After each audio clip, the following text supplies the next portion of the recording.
Hello বন্ধুরা, সবাই কেমন আছো? মহুয়া ঘরকন্যায় তোমাদের সবাইকে স্বাগত। আজকে একটা খুবই স্পেশাল দিন, আজকে আমার কাছে অনেক দামি একটা দিন। আজকে আমার বাবা আর মায়ের বিবাহ বার্ষিক। তার জন্য আমি ছোট্ট বাচ্চার মতো চকলেট আর গোলাপ কিনে নিয়েছি। আর আমরা যাচ্ছি বাড়ি, বাবা মা যেখানে থাকে সেখানে যাচ্ছি। আমি অন্য জায়গায় থাকি, তো সেখান থেকে এবার যাচ্ছি। তাই আমি যাচ্ছি। দেখো কি হবে আজকে, খুব এনজয় হবে, খুব ভালো, খুব মজা হবে। আর দেখো নিচে চলে এসেছি, গাড়ি দাঁড়িয়ে আছে, এবার চলে যাব। আর তোমরা সবাই কেমন আছো আর কি করছো? আর এই দিনটা প্রতিদিনই এখন বৃষ্টি হচ্ছে, আর বেরিয়ে পড়লাম, চললাম বাবা মার কাছে। এত আনন্দ, এত খুশি, কি বলবো, খুশি খুশি লাগছে, প্রচুর খুশি ভাব। আর তোমরা সবাই কি করছো? রাস্তাগুলো দেখো বৃষ্টিতে ভিজেই আছে, সব সময় প্রতিদিন বৃষ্টি পড়ছে। আর রাস্তায় দেখো ভিজে, খালগুলো সবই ভিজে আছে। আর দেখো গাছগুলো কি সুন্দর লাগছে। আমরা শুধু একাই না, আরও সবাই যাচ্ছে। একটা ছোটোখাটো পার্টি হবে তার জন্য। আর খুব আনন্দ লাগছে, খুশি লাগছে। আমি কথা ঠিকভাবে বলতে পারি না, কিন্তু তোমাদের সঙ্গে আমি যেরকম সেরকম তোমাদের সঙ্গে কথা বলি। এই দেখো চলে এলাম। এই রামপুরহাট নিউ টাউনটা খুব ফেমাস, জানো সবাই, আশেপাশে মানুষজন। তারপরে অনেক যে কোনো যখন হয় না, পুজো, ঈদ, সব কিছু, যে কিছু অনুষ্ঠান বা ওকেশানে হলেই আশেপাশে মানুষগুলো সবাই এই রামপুরহাট নিউ টাউন আসে। আর এইখানে খুব এনজয় করে, মেলা বসে একটু ছোটোখাটোভাবে। দেখো গাছগুলো কি সুন্দর। আমি চলে এলাম আমার মা বাবা যেখানে থাকে। দেখো আমরা তার নিচ দিয়ে যাচ্ছি, আর ট্রেনটা উপর দিয়ে যাচ্ছে, কি সুন্দর লাগছে না? আর আর বৃষ্টিতে দেখো রাস্তা কি হয়ে আছে, রাস্তা দেখো বৃষ্টিতে ভিজে কাদা হয়ে। আর কি বলছিলাম, নিউ টাউনটা, ওখানে ছোট একটা মেলা বসে, সব কিছু হয়। আর সবাই অনেকে যায়, অনেকে ফ্যামিলি নিয়ে যায়, অনেকে বয়ফ্রেন্ড গার্লফ্রেন্ড যায়, অনেকে অনেক কিছুই যায়। এই দেখো এটা মঠ, দেখলা তো? এই মঠে আগে অনেকেই আসতো, এখন হয়তো নিষেধ করে দিয়েছে। মাঠটা দেখো কি সুন্দর, আর জলে ভরা, ঘাস হয়েছে, এগুলো কচুর চাষ হয়েছে। আর প্রচুরই, আর সবুজ সবুজ, কি সুন্দর লাগছে। দেখো আকাশটা কি সুন্দর।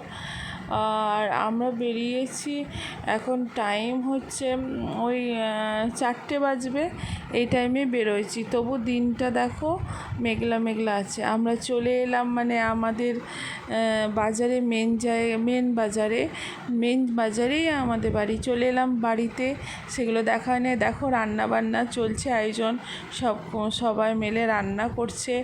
আর দেখো পটল কাটছে, এগুলো তোমাদের সঙ্গে শেয়ার করলাম কিভাবে পটল কাটছে। আজকে ওই পটলটা ভাজা করা হবে, তার জন্য পটল বেগুন একসঙ্গে লবণ হলুদ দিয়ে আর সব করছে দেখো। আর আমি ভিডিও করে বেড়াচ্ছি কি দিল দেখো, লবণ, লঙ্কা, হলুদ, সামান্য চিনি, সব কিছু মাখিয়ে রেখে দিল। এটা একটুর জন্য রেখে দিল। এবার অন্য রান্নাগুলো চলছে। আর মাংসর জন্য মটন কষা হবে, চিকেন কষা হবে। মটন কষার জন্য সব চলছে। চলো আমি তোমাদেরকে বাড়ি দেখাই, আমাদের আমার বাবার বাড়ি, মা বাবা যেখানে থাকে সেই বাড়ি। তাই তোমাদের সঙ্গে শেয়ার করছি। দেখো কেউ থাকে না, পুরো বাড়ি ফাঁকা, এত বড় বাড়ি, পুরো ফাঁকা। দেখো গাছটা কি সুন্দর হয়েছে, কিছু গাছগুলো মরে গেছে, মা হয়তো জল দেয়নি, আমাদের কাজের মেয়েটা আসতে পায়নি, হয়তো জ্বর হয়েছিল দুদিন। আর দেখো তার জন্য তোমাদের সঙ্গে শেয়ার করলাম। ঘর বাড়িগুলো দেখো কীরকম হয়ে আছে, মা তো একাই পাচ্ছে না, তার জন্য। আর রান্না, চলো রান্না করছে দিদি, তার জন্য আবার এলাম রান্নাঘরে রান্না দেখাতে তোমাদেরকে কী কী করছে। 2 রকম মাংস 2 দিকে মানে বসিয়ে দিয়েছে, মাটন কষা আর চিকেন কষা। আর কুকারে আব্বা মানে আমার বাবা তো অন্য কিছু খেতে পারবে না, তার জন্য একটা দেশি মুরগির ঝোল হচ্ছে হালকাভাবে। আর দেখো কি সুন্দর কালার এসছে, মটনটা দারুণ লাগছে, মনে হচ্ছে এক্ষুনি খেয়ে নে। কিন্তু কি করব, অনেক লোকজন আসবে খাবে, তারপরে আমরাও খাবো সে মাঝে। আর সবাই মিলে একটা কি আনন্দ লাগছে, সবাই আছে। আমি বললাম কি একটা কেক নিয়ে আসবো, কাটবো, কিন্তু আমার বাবা পছন্দ করে না। এটা করেছে মানে একটা স্মৃতি হিসাবে, মানে অনেক 40 বছর, মানে 40 বছর বিবাহবার্ষিক, তার জন্য করলো। মানুষ এই আছে এই নাই, কখন চলে যাবে, এই স্মৃতিগুলোই থেকে যাবে। আর সব কিছু তাই তোমাদের সঙ্গে শেয়ার করলাম। আর দেখো সব বাচ্চাগুলো সব কী করছে, আর খাবার দাবার সব কিছু গোছানো হচ্ছে, ঘরগুলো হাঁড়ি মানে আমি এগুলো কাপড় মেশিনে ভরে দিয়েছে, কাপড় কাচানো হচ্ছে, কাজের মেয়েটা কাচছে।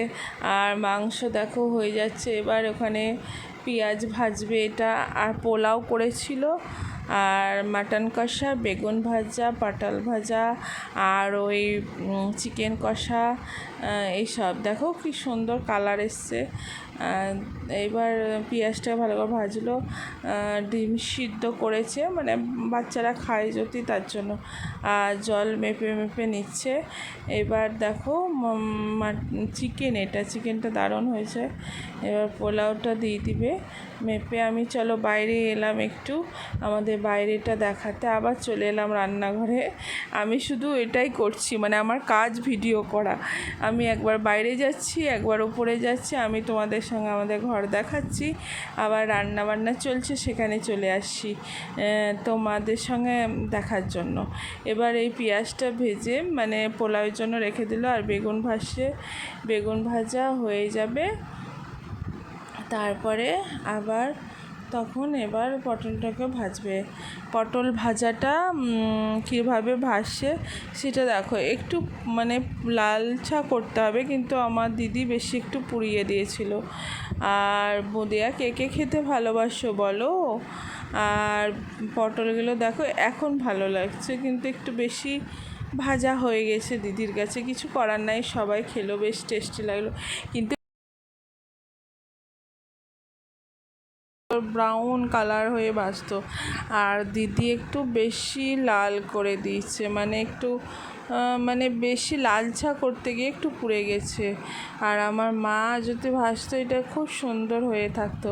জানো, যখন আমার দিদির বিয়ে লোকজন এসেছিলো, তখন মা ফার্স্ট এই পটলটা ভেজেছিল, সবাই নাম করছিল, কারণ এই পটল ভাজাটা মানে আমার মাসি ট্রেনিং করতে গেছিলো, ওই দিদিমণি টিচার, তো ওই টিচারের ট্রেনিং করতে গিয়েছিলো নদিয়া না কোথায়, ওখান থেকে কিছু কিছু জিনিস শিখে এসেছিলো, এই পটল ভাজা। তারপর একটা আচার, ওই আচারটার রেসিপি একদিন দেবো তোমাদের, আর দারুণ টেস্টি। এটা ওল চাটনি, খেয়েছো? হেভি টেস্টি কিন্তু। আর সব কিছু রান্নাবান্না হয়ে গেছে, কিছু গেস্ট এসছে, তাদেরকে খাওয়ানো হবে ফার্স্টে, তারপরে আমরা বাড়ির লোক খাবো। তাই ওই গেস্টরা বাইরে থেকে এসছে, তার জন্য ওদেরকে আগে খাইয়ে দিবে, ওরা বাড়ি চলে যাবে। আর পটলটা দেখো আমি বারবার দেখছি, আর ওল চাটনি হেভি লাগে আমার। কি রান্না হয়েছে তাই তোমাদের সঙ্গে। পোলাওটা দেখা হয়নি, তার জন্য পোলাওটা দেখাচ্ছি। দেখো কিভাবে দিদি সব পোলাওগুলোকে মানে সাজাচ্ছে, নিয়ে ব্রেস্তা দিয়ে দিচ্ছে, আর একটু কালার দিয়েছে, মানে বাচ্চাগুলো বলেছিল কি একটু দেখতে ভালো লাগবে, সুন্দর লাগবে। দিদি খুব সুন্দর পোলাও করেছে, একবারে ঝরঝরা, মানে দারুণ দারুণ। আর খেতে তো হেভি হয়েছিল, আমি অত সুন্দর পারবো না কি জানি না। আর মাংসগুলোও হেভি হয়েছিল, সব কিছুই সুন্দর হয়েছিল। আর সমস্ত কিছুই দিদি করেছিল, সবাই মিলে করেছিল। কিন্তু রান্না সবাই হেল্প করেছিল, মানে আমার পিসি আছে, মা আছে, সবাই অনেক অনেক আরও সবাই মিলে হেল্প করেছিল। কিন্তু রান্নাটা পুরোপুরি দিদি দাঁড়িয়ে দাঁড়িয়ে করেছিল, কারণ রান্নাটা দিদি সুন্দর পারে তার জন্য। আর ওই মানে সব কিছু সবাই কাটাকুটি এগুলো করে দিয়েছে, বাটাকুটি সব কিছু। দেখো ওদেরকে গেস্টদেরকে খেতে দেবে, তার জন্য তাদের জন্য একটু স্পেশালভাবে সাজানো হয়েছে। আর আমাদের ডাইনিং আছে, ডাইনিংয়ে কেউ খাবে না, মানে একটা চৌকি আছে, চৌকির মধ্যে খাবে, তার জন্য ওগুলো ওখানে দিয়েছে। লাঞ্চ আছে, দই আছে। আবার পোলাওটা দেখো গামলার মধ্যে, মানে একটা গামলার মধ্যে বেরেস্তা দিচ্ছে, মাখাচ্ছে আর করছে, মানে অনেকটা তো একটা করলো আবার করছে। আর এই পোলাওটা মানে হেভি টেস্টি, দিদি যেভাবে করে, আমি রেসিপিটা তোমাদের সঙ্গে দেখা হলো না, কিন্তু এই পোলাওটা খাবে খুবই সুন্দর, অনেকক্ষণ জানো ঝরঝরা ছিল। আমি যখন করি না একবারে মানে বডিতে হয়ে যায়, ভালো হয় না, পোলাওটা লেগে লেগে যায়, কীরকম হয়ে যায়। আর দিদি খুব সুন্দর করে, দিদি কিভাবে করছিল, তাই আমি বলছিলাম কি আমি দেখবো, কিন্তু কি করব, সবাই আসছে, একবার করে চলে যাচ্ছি, গল্প করছি আর পুরো বাড়ি দেখাচ্ছি তোমাদের সঙ্গে, এইসবই করছি। আর দিদি আমাকে বলছে কিন্তু তুই শুধু এইসবই কর, ভিডিও কর। আর আমি কত করছি তাই বলছে, আমাকে রাগাচ্ছে, কারণ দিদি ভালোবাসে রান্না করতে, তাই দিদি করছে। আমিও পছন্দ করি রান্না করতে, কারণ আমিও তোমরা তো জানোই ছোটোখাটো রান্না করতে পারি।